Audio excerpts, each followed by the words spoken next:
the belt. He's got the belt on.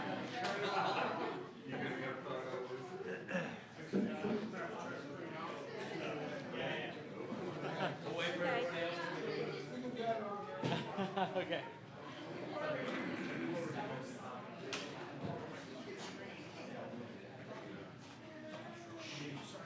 It's a little too low. Kind of low when you got it.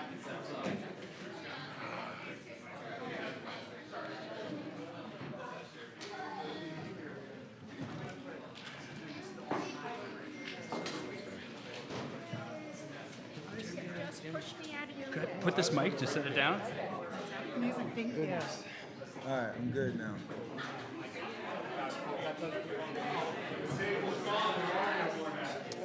All right, Addison, I'm good. Thank you.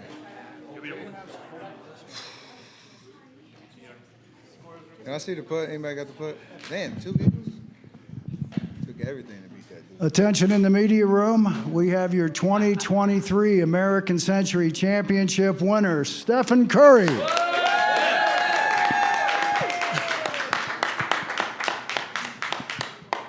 Steph, way to save the best for last. I mean, that was incredible. Take us through that putt.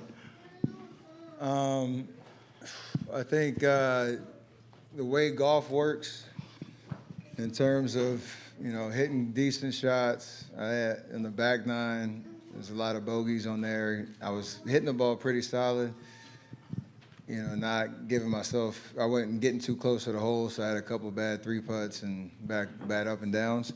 But I felt like I was striking it well enough to just give myself a chance, especially on the last hole. Like, that's what you dream about in this game, to know what you have to do, 18th hole, like, bottle up the nerves, the adrenaline, lock into what you're trying to do. Hit 3 really good shots and understand, like, the moment. I do want to shout out Marty Fish because he played unbelievable today. It was amazing to watch. I didn't see him, the first 2 rounds, but he played unbelievable. And it was just fun to see that type of, ball striking and scoring out there. We had an unfortunate incident on the 18th tee that, you have to acknowledge. But in terms of it coming down to that last putt, like, that's what I dream about. I've seen guys on TV. I've seen the Tiger at Torrey Pines, those type of moments. And when you're in there, I was surprisingly calm, which was a fun feeling, just to be in the moment and enjoy it, because that was an amazing atmosphere out there. Me and my guy Jay Rich on the bag had a pretty confident read. I couldn't make anything on the back nine, but I made one, and that was the one I needed to make, and got this thing, so it's pretty special. How far would you estimate that putt? Probably 18 to 20, somewhere in there. Okay. Probably 18 more. These greens are unbelievable. There's I don't know what they're rolling on the stump, but they're fast, and I was above the hole all day.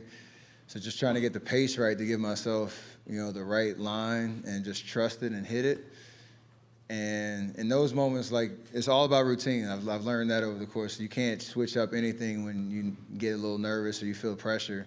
You just got to stick to the routine, and, the routine, hopefully you live with the results. As soon as I hit it, hit my line, it starts to do exactly what you envision it doing. And the last 5 feet felt like slow motion because it was right on line. I think I dropped the putter, and I was already ready to celebrate. It was the perfect putt at the right time. How does this compare with, say, a 3-pointer at the buzzer to win a game? It's pretty damn close. In this game, obviously you have a lot more time to think about the scenario and the moment, and just the routine of it all is the most important. Like, on the basketball court, it's all about reacting. Can you do me a favor, please? Thank you. You think about, you have a lot more time to react on the basketball court. Out here, it's all about what happens in here. And to be able to kind of maintain focus, contain the emotions. Again, I don't do this for a living, and you dream about moments like this, watching the guys that play at the highest level, to probably, put myself in their shoes for just a second. Freddie Couples sent me a text. I'm name dropping. Freddie Couples sent me a text last night, to remind me of it's okay to like assume you're a professional golfer for a day and like try to block out all the distractions, be in the moment, enjoy yourself, stick to your routine. And it was helpful to hear that because I was like, you know, a kid in a candy store all day. It was the most fun I've ever had on a golf course, for sure. Whose arms did you run into across the green after you made the putt? So funny enough, I made a hole-in-one yesterday, and between hole 7 and 12, I'm celebrating. I'm on an adrenaline high, trying to, you know, gather myself. And I'm also making plans for my wife to drive up. She was still back in the Bay with our kids, to drive up for the final round, knowing I was, you know, in good shape. I proceeded to go 3 over through the next 4 holes, and then finally regain, you know, focus down the stretch. But the logistical planning of making sure she was here and Cannon was here for the day. I mean, I can't even draw it up any better to make that putt. No, she knows how much I love this game. It's always on the TV as much as it doesn't matter what term it is. I'm watching the game. I'm trying to soak up as much as I can. So as soon as I made it, I made the putt. I knew, you know, where she was and had to go straight to her because I told them downstairs I appreciate the fact that even on our vacation she'll let me play, and she's getting into the game now too. But you know, I get some reps even on our vacations, which helped me prepare for this. So it was a nice little balance, and I appreciate the fact that I got to celebrate with her. And Dell and Seth were nearby, weren't they as well? Yeah, it's been like the tournament within the tournament where the last couple of years, I'm not in contention to win, but we have our own little game going on, obviously for this beautiful Curry belt right here. And so I've been in scenarios where they finish their rounds and come and watch like the last 2 or 3 holes. And so for them to see me struggle, I made par on 16, bogey on 17, and to see that eagle on 18 to win it, we love this tournament. Y'all know that, and it was special for the whole family. 3 eagles during your tournament. 4. 4, excuse me. No, 4, yeah. 1 on the first day, hole-in-one, and 2 today. All right. Crazy. Took everything out of me to get this fifth. That's crazy. You know, we talked about the introduction of you on the tee the other day as far as you've won 4 NBA championships and all the accolades, and then the announcer said, but he hasn't won the big one, the American Century Championship. Well, history. What do you think now? He's back there in the corner. I know he writes his own stuff. He's got his own material. I told him he manifested this because never really acknowledged how much I wanted to win this, and it's special. So I don't know what you're going to have for next year. I'm looking forward to the creativity, but it'd be fun to come back, and you know I'll be back next year trying to defend a title. I think that was our good friend Nick Casanova with NBC. Way to go, Nick. Yes, sir, all right. Nick. Appreciate you. John, did you want to say? Yeah. John Miller, NBC Sports. Come on up, John. These are your 3 scorecards. So you can That's take going these in a and frame, I know, 100%. yeah. And we'll get you your own trophy to keep at home. Thank you very much. Yeah. You can take this one home with you, or we can have it I was shipped. about to say, I get the protocol, but let me take this one, please. I'm going to feel like Wyndham Clark in New York tomorrow, like holding it around, going crazy. That's great. Yes, sir. Thank you, Johnny. It's my pleasure. Appreciate it, man. You know, there was one thing that I understand. You're playing with 2 other guys that we talked a little bit about this yesterday as well, with Marty Fish and with Joe Pavelski, and you're all good friends. I understand that when Marty walked by you before your putt on 18, he said, make it. I mean, that's the guy he is, right? He's won this before. He understands the moment. And, you know, it was hard because you want to be, like, real cutthroat and like, not talk to your playing competitor, do, like, the old Tiger Woods routine that you heard about. But it's hard when you have 2 great guys that you're playing with that you know so well. So balancing that was an amazing day. Marty played amazing to the entire day. Hit so many good putts, played steady, and it was just fun to be in that group. Like we've played casual rounds before. We've played in the same group here, but dream come true to play with Marty and Joe, 2 guys that I know very well, good friends with, have a lot of fun with every time we put the tee in the ground, and that comment was real. Like, he knew what the stakes were as soon as, you know, he missed that birdie chance, you know, to win it. He said that to me, and it was cool just to, you know, accept it, fall into my routine, and I still can't believe I made it. It was crazy. Hey, we're going to open this up. We've got a couple calls from some of our Zoom callers. I think we have a friend of yours, Ron Krojcik from the San Francisco Chronicle. Why'd you leave, Ron? Why did you leave? Congrats, Steph. Thank you. I've seen you play a lot of golf, so I do. I wish I had been there. It was that was a cool round to watch. You and others have talked about comparing it to a three-pointer at the buzzer, but I'm just sort of curious how much that experience helps. The fact that you often play in those, you know, tight, tense atmospheres in basketball. How much do you think that helps when you're standing there on the 18th green today trying to make that putt? Excuse me. It helps because of the reps, but even more because I've failed so many times. So there's no real fear of failure in that moment. Like, I was thinking to myself all day, like, kind of acknowledging what was actually happening. You're in the final round of a golf tournament that you love so much. You're playing with two guys that you enjoy their company. You understand the stakes. But then when it gets to just hitting shots, like, it's all confidence. It's all what happens between the ears. So the reps on the court definitely help. Not being afraid to take chances, not being afraid of the results. You know, a lot of people would love to be in that scenario where you're making having a 18-foot putt to win a tournament, a member guest, a member, whatever it is, a skins game, like all that stuff. That's why everybody loves the game of golf. You're searching for those moments, and I was fortunate enough to have it here, fortunate enough to make it, and all about the process of just enjoying myself, trying to remember that the entire round, and got to the finish line. And if I can ask one quick follow, I mean, we've talked many times about why you love golf so much.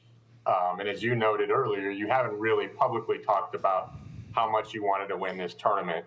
And I realize it's still fresh, but can you sort of articulate what this means to win this particular tournament, and given how much you care about golf and how much you follow it? I mean, we talk about it all the time. Obviously, it matters to you. How would you sort of articulate how much it matters to you? I mean, I started playing the game at 10, fell in love with it. You know, obviously basketball is, you know, my craft, my job, my passion, and you put so many hours and hours and hours and reps into it. And going into my 15th year in the league, like, I've had a lot of amazing experiences. Golf has a special place in my life, you know, a couple of times a month during the season, a lot in the off season.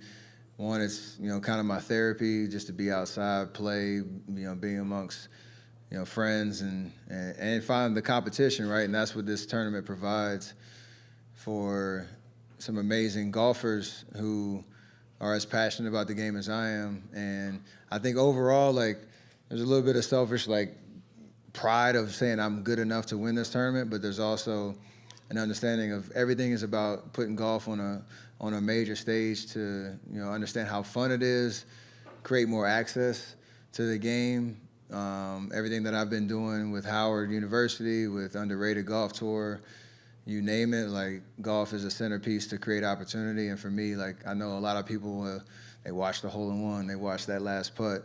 Who knows if they would ever been introduced to the game of golf otherwise. So it's pretty special to know I'm in that position and trying to continue to stay on that mission. Thanks, Steph. I promise I won't leave next year. Hey, Steph, you're the first active player to win this event since the year 2000 when Al Del Greco won, so it's been 23 years. We know when John Elway was still active, his number one goal when he came here, he goes, hey, I know I can't beat some of the really good players. He goes, I just want to be the first, I want to be the lowest score with the active players. You've kind of done both today. Appreciate it, man. I've talked about that for sure. That's a lot of the motivation. Not giving up hope that it would have to take till when I was retired to, you know, have to be able to play more golf throughout the year to be ready for this. Honestly, like, it sounds weird because I've sacrificed so much, my family does, in terms of basketball, but like I said, I love this game and passionate about it. And even the last like 2 months since we finished our playoff run to now, like the preparation for this tournament has kind of always been like the running joke, and it paid off. Okay, we have another question. Chris Alvarez, KGO Television in San Francisco. Chris, join us. Hi, Steph. Can you hear me? Yes, sir. Congratulations. Sorry I left you. What does it mean to have your family there? I saw your moment with Cannon and just that moment to share with them, and how much are you looking forward to kind of showing off and bragging during the Underrated Tour this summer? I just left the championship or the championship day at Firestone a couple weekends ago, and saw all the kids and hit a couple shots in front of them. I told them a little bit about the tournament I was preparing for, and I know a lot of them watching. Everett Whiten Jr. from Howard University, who's such a amazing golfer and has a promising future. He even texted me yesterday after my shot and was giving me confidence on trying to finish the job. And again, everybody in my circle, family, teammates, friends, the young men and women who are on the Underrated Golf Tour, the Howard Golf Team, they all understand just how much this game means, and so they were all cheering for me, and hopefully it just gives them more excitement and energy around what they're doing. And I'll see a couple of them in Washington in a couple weeks, and I'll bring the hardware for sure.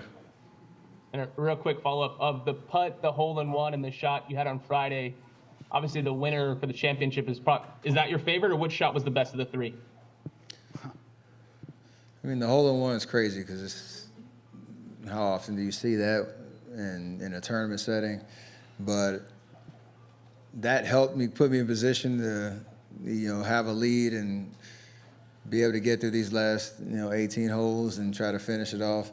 But there's nothing like that moment where you walk up on the green, you see the stage is set, and all right, if I make this, I win a golf tournament. And people that have experienced that, like, there's no greater feeling, whether, again, it's a casual round, trying to win a couple bets, whether it's, a member tournament, whatever it is, or something like this. So I got to be a professional golfer for a day, and now I go back to my day job. Congrats, Steph. Thanks. I'm not sure you're a professional golfer. I think you signed the amateur clause before the tournament. I did. So I'm you a maintain professional your golfer without the paycheck, yes. There we go. hey, Steph, it sure seemed obvious that you were the favorite out there among the fans. I mean, with your tenure with the Golden State Warriors, and a lot of that's the person you are, too. How did it feel out there with the fans on your side? Yeah, it's a 4-hour drive from my house to here, and, like you said, there's a lot of Warrior fans. Surprisingly, there are a lot of not surprisingly, there are a lot of Kings fans, and surprisingly, they were way more loud or vocal than the Warrior fans. I heard a lot of Light the Beam. I heard a lot of, Let's Go Kings and all that type of stuff. So that gave me a little gas in the tank too, for sure.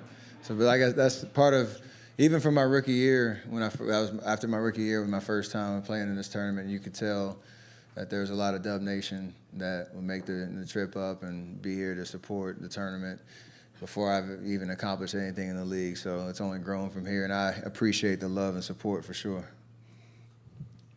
Hey, Steph, as far as Korn Ferry Tour events, how many have you participated in, and any PGA Tour events?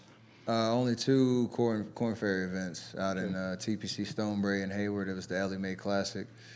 That was the first year in 2017, I believe. That was the kind of like coming out party of how serious I take the game, and the first time I got real compliments from my game from all the professionals that understand how hard tournament golf really is. And I think I finished like 14th from last, so I beat some pros out there. The second year, I think I shot 71 or 70 in the first round. It was like 3 off the cut line, so I had to sleep on that, thinking I could actually make a cut on the Korn Ferry Tour. And then I shot 87, so got humbled really quickly. Okay, Ron Kroichik has one more. We're going to get Ron a roommate on Sunday night next year so he can stay, but he's got another question for you. Sorry to pipe up again. Hey, Steph, based on watching TV, your reaction to when the fan yelled in Marty's swing was pretty striking. I'm curious your take on that incident and how it affected the final hole, because obviously if Marty makes birdie, then you guys are going to a playoff. Yeah, I mean, like I said, you have to acknowledge it. It was an unfortunate situation. There's a, I don't even know what to call him. I don't want to say names, but guy, trying to, sabotage what was going on for a moment. Marty's such a class act, and I complimented the way he bounced back to, give himself a chance to make a putt on the last hole. It's kind of hard to acknowledge that and also understand, like, if I make that putt, like you said, we go to a playoff, and if he makes it, that putt on the green, he wins. So it's tough. Like I said, I hated it. I felt in that moment, I felt just embarrassed for like all the other fans, because there's so much great love for the 99.9% of the other people that come into this environment and are so supportive and bring so much energy, and you got one guy that loses his mind for a second. So I don't know what Marty said about it, but I just appreciate the way he handled it. And you don't want to ever see that in a moment like that. Okay, Dave, do you have a question? Yeah, Dave Leonardi, Skier News and Always Upright podcast. Congratulations on winning the big one, Steph. How much extra value has it added to the belt you're wearing? I mean, as much hardware as I can get, I'm going to take it all. I didn't think I could win this without winning that. And so, there's, like I said, a lot of extra motivation all the way around to just enjoy. I can't say how much I enjoyed today. Like, I enjoy every round I play up here, whether you're in contention or not, but to be in a final group and just be locked in like that for, the entire round and to come down to the last, like, I cannot tell you how much fun I had, and that's what this is all about. Well, I can see your feet being permanently well on the floor, but how emotionally high are you right now after this victory? Pretty up there. How well will you sleep tonight, if at all? I'm gonna sleep on a plane. I'll be good. Okay. And in all seriousness, how many extra rounds did you get in with your early exit from the playoffs this year? And how much do you think that helped? It obviously helped. I mean, it's the consolation prize for, getting beat in the playoffs. I think I had like 4 extra weeks, so I probably played 10, 12 extra rounds. But yeah, I said it, I think, the other day. It's all about just continuing to try to find ways to enjoy the game a little bit more, get a little bit better. Just kind of stacking those blocks on top of each other. I've been on like that kind of quote unquote serious journey for 3 or 4 years now, just trying to find a way to get better at the game, knowing that this was something I knew I had the skill set to do, but you just got to go out and do it. Well, congratulations once again. Have a great season on the court, and we'll see you next July. Appreciate it. Thank you. Hey, Steph, you've now provided some thrills to people in another sport. Congratulations to you. Thank you for everything you've done for the tournament throughout the weeks. We have a couple other questions. Okay, let's go over here. I'm sorry. Hi, sorry. Lainey Griffo, Tahoe Daily Tribune. So you just mentioned that you had the extra 4 weeks to practice. Did you do anything else during the year to prepare? Or, how did you get from not being in a standing to winning?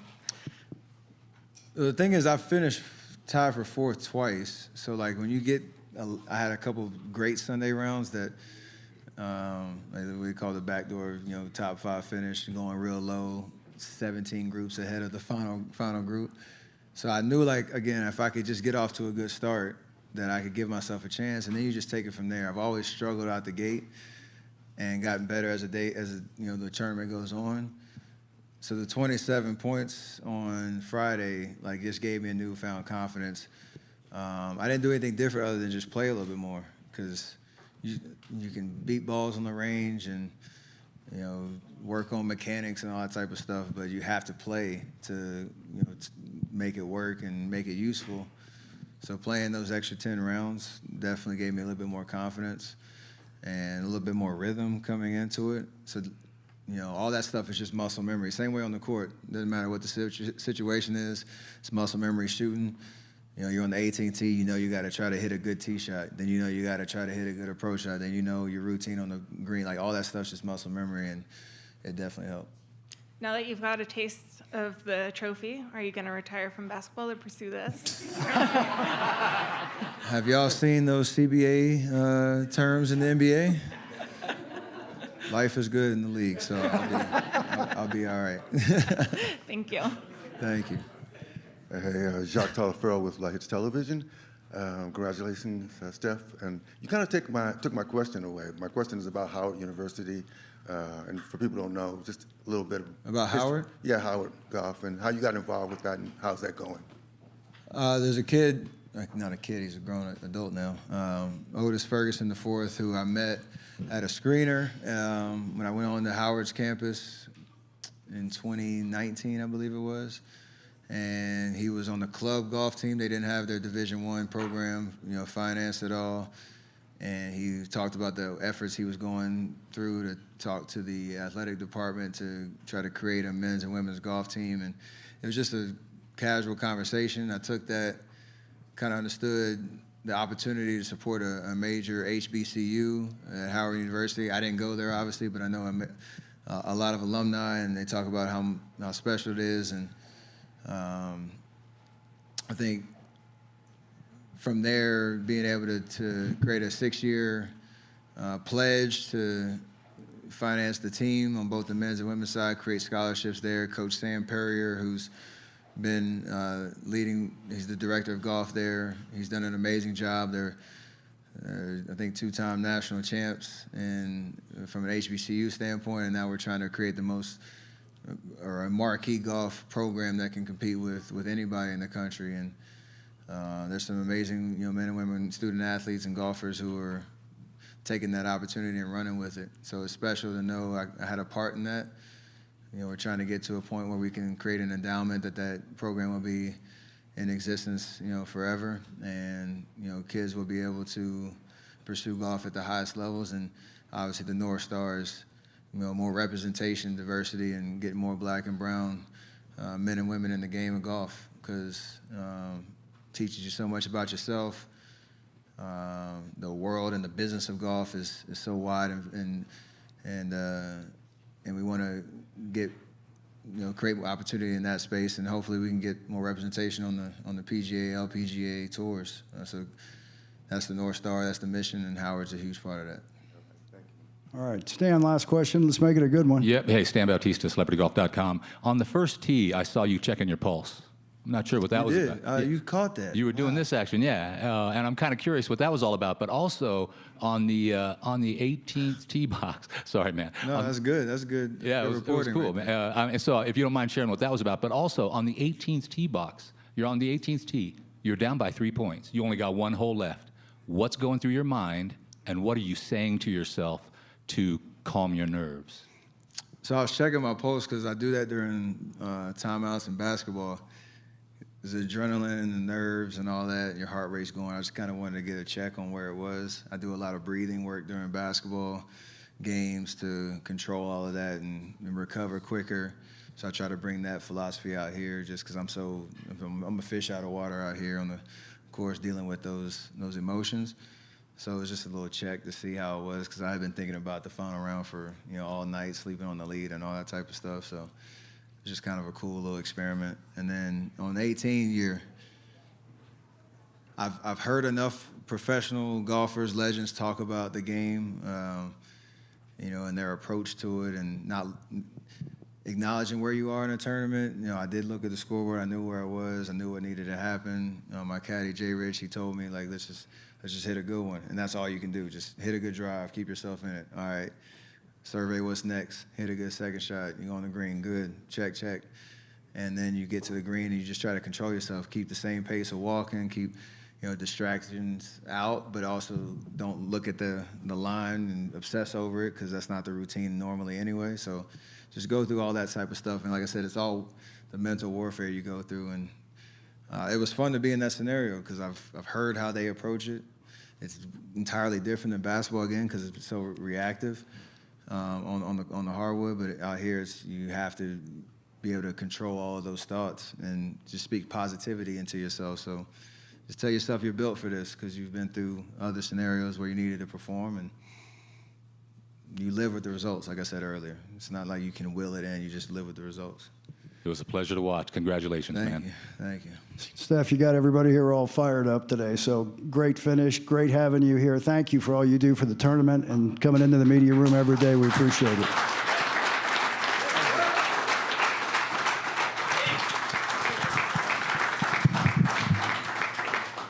Oh, that's already. That's, oh my gosh. That is dope. Look at Billy. What's that you holding? That is phenomenal. Appreciate that, man. These are for you. Thank you very much. That's special. Thank you.